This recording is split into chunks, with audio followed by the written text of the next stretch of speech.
We've all heard ghost stories, right? A weird shadow in the hall, a bump in the night. But they're usually just one person's experience, easy to explain away. Well, today, we're getting into a story that you just can't dismiss that easily. This is a ghost story witnessed by an entire community. So let me just ask you this straight up. Can a ghost be seen by over 100 people at the same time? And I don't mean just some blurry shape.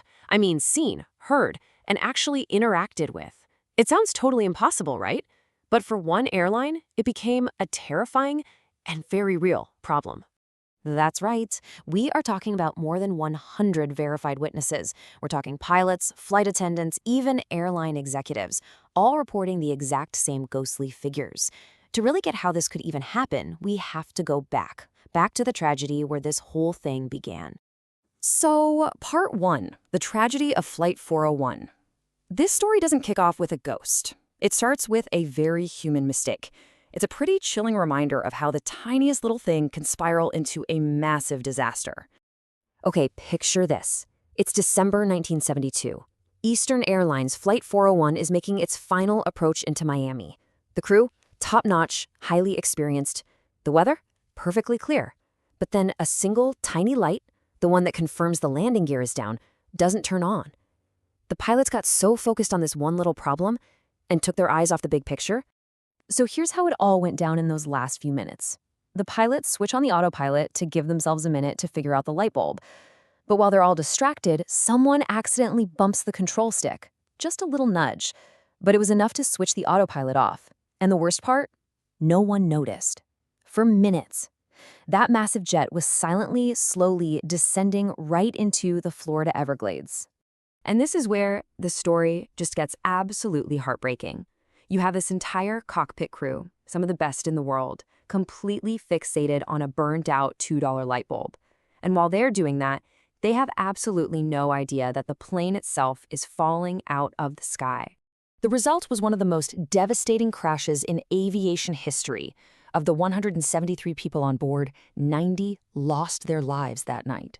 A horrifying tragedy.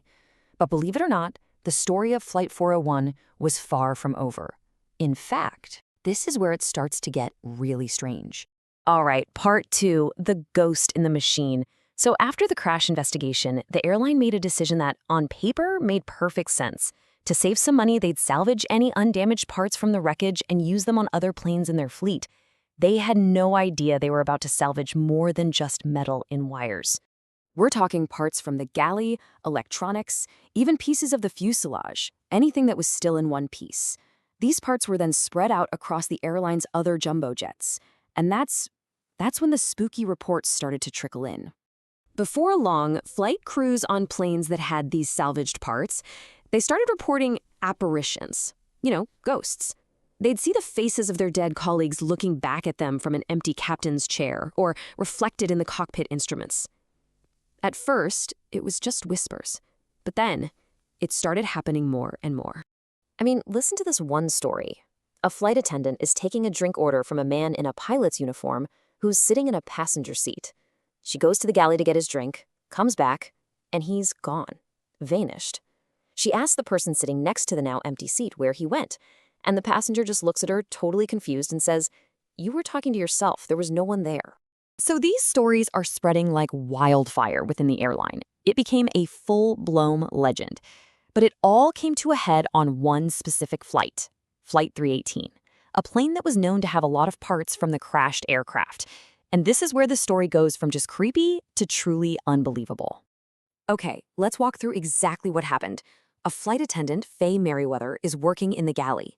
She just happens to glance at one of the oven doors, an oven salvaged from Flight 401, and she sees the reflection of a man's face staring back at her. And then she hears a voice. And this voice is clear, it's urgent, and it repeats the same thing over and over. Beware of fire on this plane. She is terrified. She runs to get the flight engineer, and what happens next proves she is absolutely not imagining things. And this is the absolute kicker. The flight engineer comes running, he looks at the oven door, and he sees the face too. But it's more than that. He recognizes the face. It's his friend, Don Repo, the flight engineer who died in the crash of Flight 401. And it wasn't just him. Several other crew members, even some passengers, gathered around and they all saw the same face and heard the same warning. So what do? An entire flight crew and a bunch of passengers have just gotten a direct warning from a ghost. Well, the captain took it very, very seriously. And what happened next proves they were absolutely right to listen. And here's the wild payoff. The captain lands the plane, they do a full inspection. Mechanics find nothing wrong. The plane is cleared to fly.